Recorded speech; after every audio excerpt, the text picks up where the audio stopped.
September is National Emergency Preparedness Month, and now is a great time to get prepared, make a plan, and build a 96-hour emergency kit. To learn more, visit bereadyslc.com. With COVID data trending downward, Salt Lake City has moved from an orange moderate risk phase to a yellow low risk category. This still means wearing masks and face coverings and physical distancing when out and about. The mask mandate is in place until January 5th of 2021. On this week's episode of Capital City News, we hear from Sandy Casement, Special Assistant to the Mayor's Chief of Staff, about vacancies on city boards and commissions. And our History Minute is about the creation of the Spiral Jetty. Let's get started with our legislative update and look back.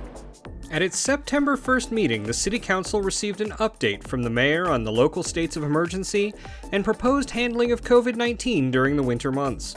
Received a variety of briefings and updates on projects ranging from the new budget amendment to the cemetery master plan, and took public comment on a range of issues important to residents of the city.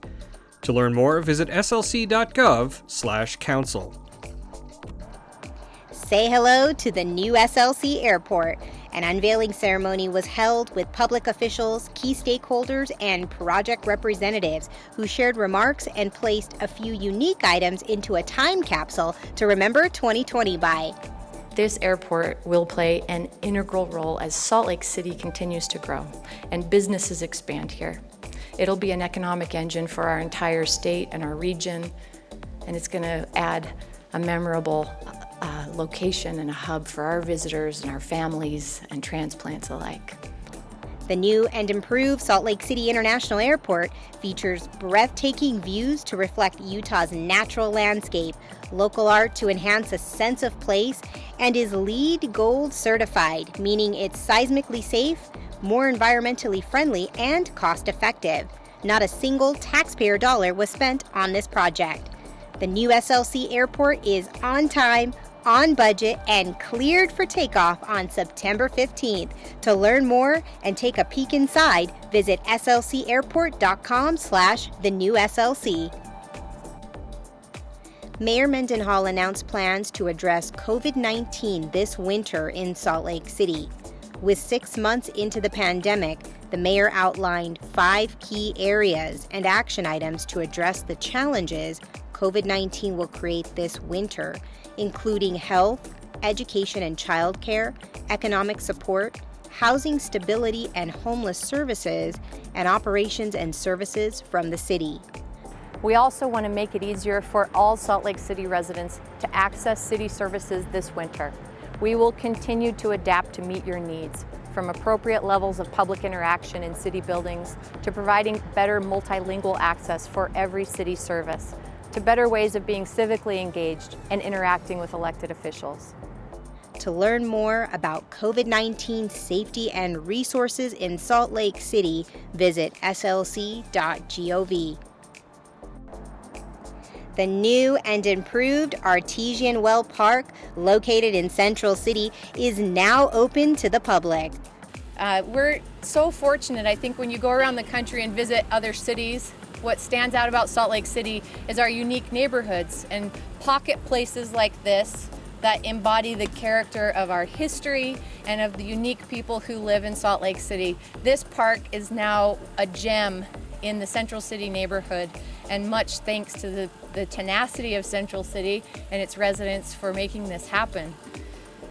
A grand opening and ceremonial water bottle fill-up was held to mark the completion of the project, which now includes 360-degree access to the well, improved lighting, and more seating.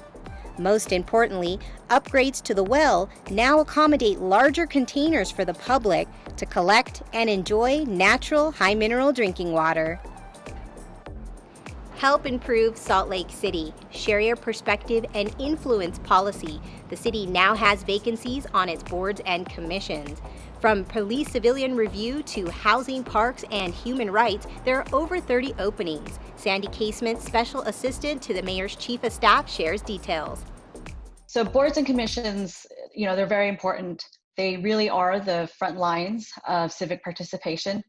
They provide an opportunity for everyday folks to actually get in the weeds, right? And to take part in policy discussions and the decision making that actually directly impacts our communities.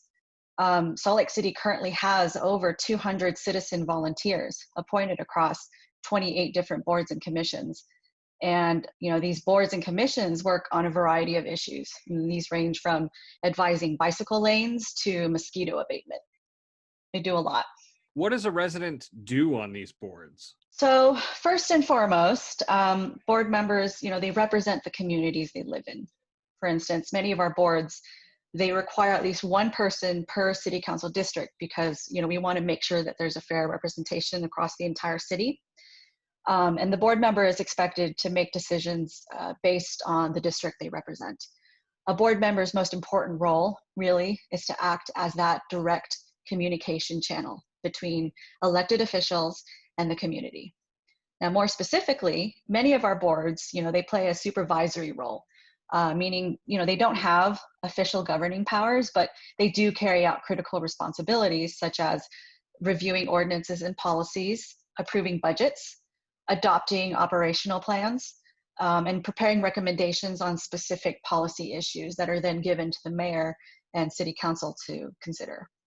Although much of this work really is considered advisory, decisions made at the board level really are taken seriously, right, by the mayor and city council, and they're rarely overturned by our elected officials. There are other boards who actually make, they have decision-making authority on specific proposals, and one that comes to mind is the Planning Commission. One of the duties of the Planning Commission is to review and approve planned unit developments and subdivisions in the city. I'm not a planner, but that sounds like a big deal as far as you're physically shaping Salt Lake City's future development, literally, right? Why is it important, building on that, when they're making these decisions and these recommendations, is it important to get diverse representation across the city on boards and commissions? That's one of the things that we're really working on at the mayor's office, is to bring people that aren't necessarily represented now. And the reason why is, like, I personally, and I think the mayor and city council, they would agree that good policy, right, really is a product of lively debate and discussion. And good debates can only come from diversity, whether that's cultural diversity, economic diversity, or geographical diversity, because then this results in different ideas and perspectives at the table. And as Salt Lake City continues to grow, we're becoming much more diverse. We're reflective of just this diverse melting pot, and we want to make sure that those communities are reflected in these commissions and boards that are making these decisions that are really directly impacting their lives. For a resident who wants to apply, what's the process of getting appointed like? First, we recommend really that anyone who's interested, please go to our website, slc.gov/boards, poke around, take a look, see, there's 28 different boards. Take a look to see which one you might be interested in. There, you'll be able to find specific requirements or skills that are desired for that board. You can see when they meet and whether there are any board vacancies. Because not all boards they'll have vacancies at the time of your application. The mayor's office will keep your application on file for about a year, for up to a year, to fill any vacancies that come up. So all board appointments are made by the mayor with the advice and consent of the council. So it's a two-step process. Once you've gone to the website, figured out which one you want to apply for, if a seat is open for that board, we'll pull your application, have the mayor review it along with the others. And then, if she wishes to recommend you for appointment, we'll submit your application to city council for consent. Now, at this time, we don't interview candidates.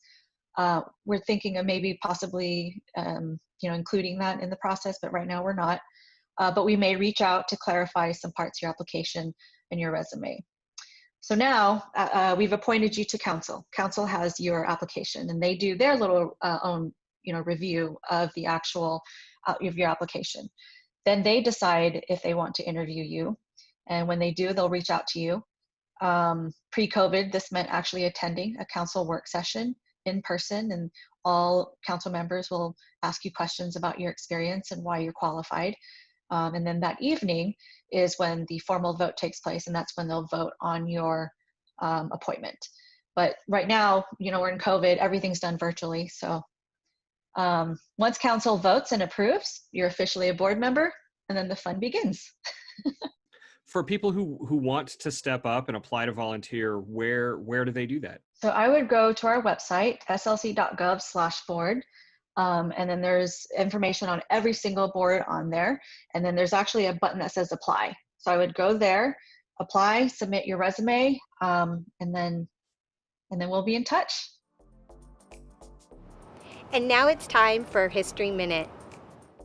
Born in 1938, Robert Smithson began his art career as a painter in New York, but eventually turned his eye to the natural world and land art sculptures. He was interested in the industrial decay of the world and the interplay between humans and their landscapes.